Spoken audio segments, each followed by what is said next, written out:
ফিলিস্তিনের গাজায় চলমান যুদ্ধ শেষে মধ্যপ্রাচ্যে নতুন একটি জোট গড়ার আহ্বান জানিয়েছেন ইসরায়েলি প্রধানমন্ত্রী বেনিয়ামিন নেতানিয়াহু। স্থানীয় সময় বুধবার ওয়াশিংটনে মার্কিন কংগ্রেসের যৌথ অধিবেশনে দেওয়া ভাষণে নেতানিয়াহু এই আহ্বান জানান।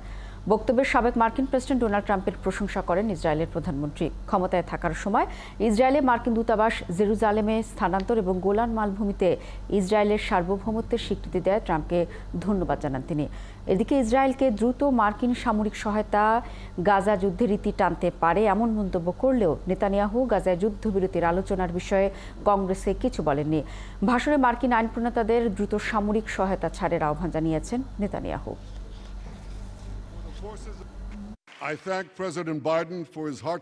আমি জানি যুক্তরাষ্ট্র আমাদের পেছনে রয়েছে, এজন্য দশকের পর দশক ধরে যুক্তরাষ্ট্র আমাদের দেশকে উদারভাবে সামরিক সহায়তা ও পরামর্শ দিয়ে আসছে।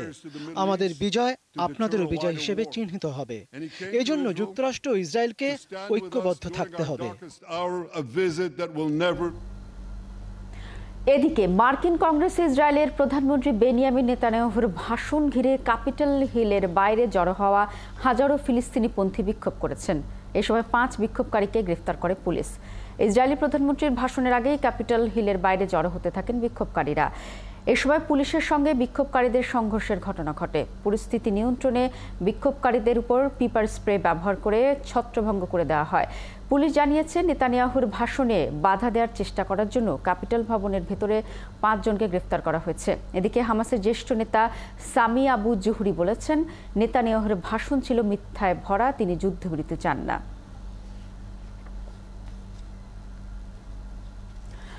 এখন পর্যন্ত ইসরায়েলে অস্ত্র সরবরাহ বন্ধের সিদ্ধান্ত নেয়নি জার্মানি। বুধবার এই কথা বলেছেন জার্মান চ্যান্সেলর ওলাফ শোলস।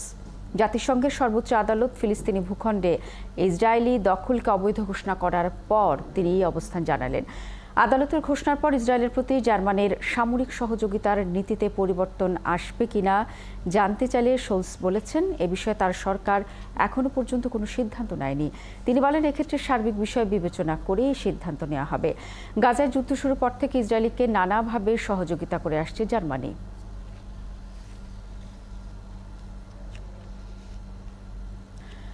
গণতন্ত্র রক্ষায় দেশবাসীকে ঐক্যবদ্ধ হওয়ার আহ্বান জানিয়েছেন মার্কিন প্রেসিডেন্ট জো বাইডেন।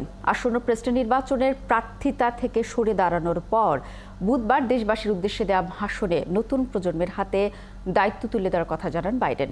এদিকে কমলা হ্যারিসকে উগ্র বামপন্থী উন্মাদ বলে উল্লেখ করেছেন সাবেক প্রেসিডেন্ট ডোনাল্ড ট্রাম্প। আরও জানাচ্ছেন নীলুফা জাহান তিথি।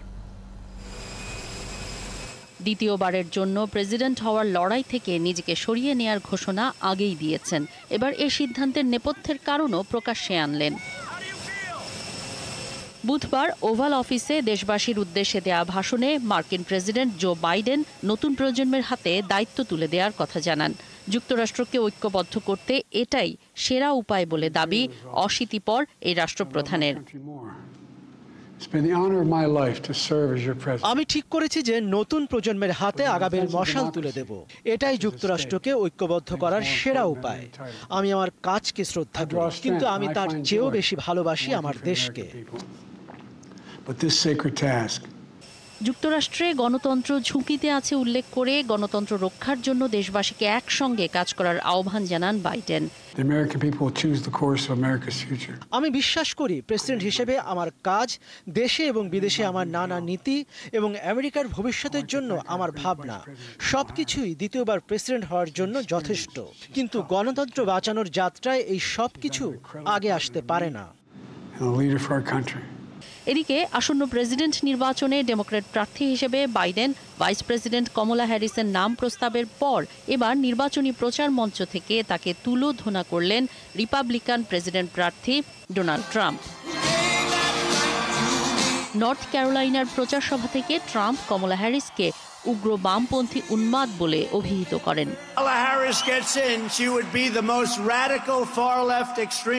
বাইডেনের চেয়ে কমলা আরো খারাপ, কিন্তু আমরা যখন কমলার কাছ থেকে ক্ষমতা নিয়ে নিব, আমার ধারণা ইতিহাসের সেরা 4টি বছর আমরা কাটাবো। ট্রাম্প নিয়মিতভাবে তার বিরোধীদের আক্রমণের ক্ষেত্রে অপমানজনক ভাষা ব্যবহার করেন। এই সমাবেশে তিনি আবারও স্পষ্ট করে দিয়েছেন যে তিনি নমনীয় হচ্ছেন না। নীলুফা জাহান তিথি, ৭১। যুক্তরাষ্ট্রের আসন্ন নির্বাচনে রিপাবলিকান পার্টির প্রেসিডেন্ট প্রার্থী ডোনাল্ড ট্রাম্পের প্রচার শিবির ভাইস প্রেসিডেন্ট কমলা হ্যারিসের বিরুদ্ধে নির্বাচনী তহবিল নিয়ে কেন্দ্রীয় নির্বাচন কমিশনে অভিযোগ দায়ের করেছে। এদিকে জনমত জরিপগুলি ট্রাম্পের চেয়ে এগিয়ে কমলা। আরও জানাচ্ছেন মাহফুজুর রহমান। মার্কিন প্রেসিডেন্ট নির্বাচনের প্রতিদ্বন্দ্বিতা থেকে জো বাইডেন সরে আসার পর খুব দ্রুতই তার নির্বাচনী প্রচার তহবিলের সব ব্যাংক হিসাবের নিয়ন্ত্রণ চলে এসেছে কমলা হ্যারিসের কাছে। এরই মধ্যে হ্যারিস ডেমোক্র্যাট পার্টির বেশিরভাগ ডেলিগেটর বা প্রতিনিধিদের সমর্থনও পেয়েছেন। এ নিয়ে রিপাবলিকান পার্টির প্রেসিডেন্ট প্রার্থী ডোনাল্ড ট্রাম্পের প্রচার শিবিরের জেনারেল কাউন্সিলর ডেভিড ওয়ারিংটন নির্বাচন কমিশনে কমলা হ্যারিসের বিরুদ্ধে অভিযোগ দায়ের করেছেন। যুক্তি দিয়ে তিনি বলেছেন, বাইডেনের নির্বাচনী দৌড় থেকে সরে দাঁড়ানোর পর প্রচার শিবির তাদের কমিটির বাইডেন ফর প্রেসিডেন্ট নাম পরিবর্তন করে হ্যারিস ফর প্রেসিডেন্ট নামকরণ করতে পারে না। ট্রাম্পের নির্বাচনী প্রচার শিবিরের অভিযোগ, কমলা হ্যারিস নির্লজ্জভাবে বাইডেনের নির্বাচনী তহবিলের অর্থ করায়ত্ত করেছেন। এক প্রেসিডেন্ট পদপ্রার্থী থেকে আরেক প্রেসিডেন্ট প্রার্থী সামান্য কিছু হলেও বেশি আর্থিক অনুদান পেয়ে গেছেন বলেও অভিযোগ করা হয়েছে ট্রাম্প শিবিরের ৮ পাতার অভিযোগনামায়। এতে বলা হয়েছে, নিয়ম অনুযায়ী কেন্দ্রীয় প্রার্থীরা নির্বাচনে অংশ না নিলে তাদের নির্বাচনে এমন বাড়তি কোনো অবদানও রাখা নিষিদ্ধ। ওয়ারিংটন আরও বলেছেন, আমেরিকার ইতিহাসে নির্বাচনী প্রচার তহবিলের সবচেয়ে বড় লঙ্ঘনের পথে হাঁটছেন হ্যারিস। তবে এ বিষয়ে কোনো মন্তব্য করেনি নির্বাচন কমিশন। এদিকে জনমত জরিপগুলোই রিপাবলিকান পার্টির প্রার্থী ডোনাল্ড ট্রাম্পের সাথে জোর টক্কর দিচ্ছেন কমলা হ্যারিস। রয়টার্স ইপসোসের সবশেষ জরিপে ট্রাম্পের চেয়ে এগিয়ে আছেন কমলা। নিবন্ধিত ভোটারদের মধ্যে ৫৬% মনে করেন ৫৯ বছর বয়সী কমলা চ্যালেঞ্জ মোকাবেলায় মানসিকভাবে দক্ষ ও সক্ষম, যেখানে মাত্র ৪৯% মনে করছেন ৭৮ বছর বয়সী ট্রাম্পের এই সক্ষমতা আছে। এ নিয়ে ট্রাম্পের প্রচার শিবির বলছে, ডেমোক্র্যাট পার্টি থেকে নতুন প্রার্থী হিসেবে বিশ্বজুড়ে গণমাধ্যমগুলো কমলাকে নিয়ে খবর প্রচার করছে, যে কারণে খুব সম্ভবত সাময়িকভাবে তার জনপ্রিয়তা বেড়ে গেছে। মাহফুজুর রহমান, ৭১। ভারতের কেন্দ্রীয় বাজেটকে দেশটির প্রধানমন্ত্রী নরেন্দ্র মোদীর কুর্সি বাঁচাও বাজেট উল্লেখ করে বিরোধী পক্ষ বুধবার সংসদ ভবনের ভেতরে ও বাইরে বিক্ষোভ করেছে। বিরোধীদের অভিযোগ, এই বাজেটের মূল লক্ষ্য অন্ধ্রপ্রদেশ ও বিহারকে খুশি রাখা, যাতে দুই শরিক তেলেগু দেশম পার্টি টিডিপি ও জনতা দল সংযুক্ত জেডিইউ জোট না ছাড়ে। এ কারণে বাজেটে অন্য সব রাজ্য বঞ্চিত হয়েছে। এ বঞ্চনার প্রতিবাদে আগামী শনিবার নীতি আয়োগের বৈঠকে কংগ্রেসের কোনো মুখ্যমন্ত্রী উপস্থিত থাকবেন না। এমনকি তামিলনাড়ুর মুখ্যমন্ত্রী এম.কে স্টালিনও এই বৈঠক বর্জন করবেন বলে জানিয়ে দিয়েছেন। তবে এই বৈঠকে পশ্চিমবঙ্গের মুখ্যমন্ত্রী মমতা বন্দ্যোপাধ্যায় উপস্থিত থাকবেন। সেখানে তিনি বিরোধী রাজ্যের বঞ্চনার ইতিবৃত্ত তুলে ধরবেন বলে জানা গেছে। উত্তর কোরিয়ার আবর্জনা বোঝাই বেলুন এবার পাওয়া গেছে খোদ দক্ষিণ কোরিয়ার প্রেসিডেন্টের কার্যালয়ের প্রাঙ্গণে। বুধবার কথা জানিয়েছেন দেশটির কর্মকর্তারা। তবে রেসপন্স টিমের বিশ্লেষণে এই বেলুনে কোনো ক্ষতিকারক বা দূষিত পদার্থ পাওয়া যায়নি বলে জানান তিনি। এরপরও তারা জনগণকে সতর্ক করে বলেছেন পড়ে যাওয়া বেলুন স্পর্শ না করতে। পাশাপাশি কোনো বেলুন পাওয়া গেলে তা কর্তৃপক্ষকে জানানোর পরামর্শ দেওয়া হয়েছে। এটিকে স্পষ্টতই আন্তর্জাতিক আইনের লঙ্ঘন বলছে তারা। মে মাস থেকে দক্ষিণ কোরিয়ায় সিগারেটের বাট, ফেলে দেওয়া ব্যাটারির মতো আবর্জনা বোঝাই ৩,০০০-এরও বেশি বেলুন পাঠিয়েছে উত্তর কোরিয়া।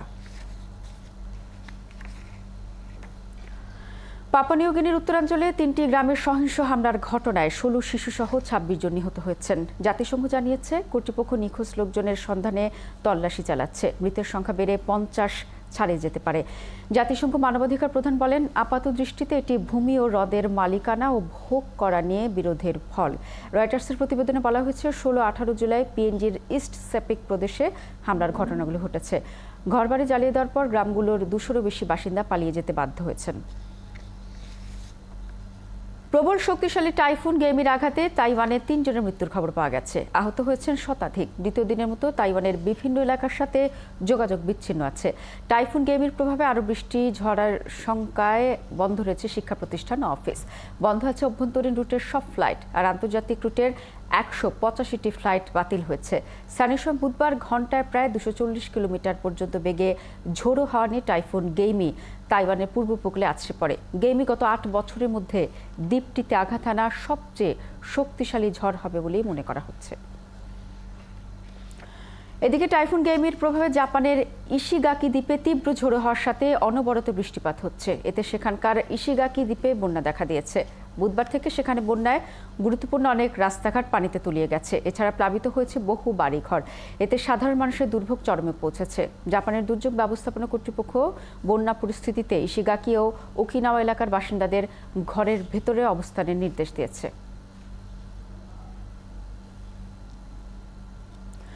শক্তিশালী ঝড় গেইমের আঘাতে ভিয়েতনামের উত্তরাঞ্চলেও বন্যা ও ভূমিধস হয়েছে। এতে সেখানকার অন্তত ৩ জন নিহত, ৫ জন আহত হয়েছেন। শহরে বিভিন্ন সড়ক ডুবে আছে পানিতে।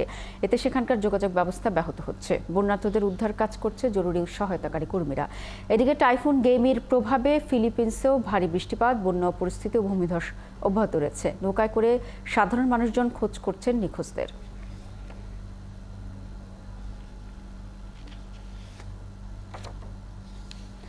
সোমবার ২২ জুলাই টানা দ্বিতীয় দিনে উষ্ণতম দিনের রেকর্ড ভাঙল বিশ্ব। এরই মধ্যে ২১ জুলাইকে বিশ্বের উষ্ণতম দিন হিসেবে তালিকাভুক্ত করা হয়। ইউরোপীয় ইউনিয়নের পর্যবেক্ষণ সংস্থা কোপারনিকাস ক্লাইমেট চেঞ্জ সার্ভিসের প্রাথমিক প্রতিবেদনে এসব তথ্য উঠে এসেছে। সংস্থাটি বলছে, রবিবার ২১ জুলাই বিশ্বব্যাপী ভূপৃষ্ঠের গড় তাপমাত্রা 0.06 ডিগ্রি সেলসিয়াস বেড়ে 17.15 হয়েছে। এর আগে শেষবার ২০২৩ সালের জুলাইয়ের শুরুতে টানা ৪ দিন উষ্ণতম দিন রেকর্ড করা হয়েছে। সম্প্রতি জাপান, ইন্দোনেশিয়া এবং চীনের শহরগুলিতে রেকর্ড তাপমাত্রা দেখা দিয়েছে। তাপমাত্রার এই সূচকে পিছিয়ে নেই উপসাগরীয় দেশগুলো। আর্দ্রতার কারণে এসব অঞ্চলের তাপমাত্রা 60 ডিগ্রি সেলসিয়াস ছাড়িয়েছে।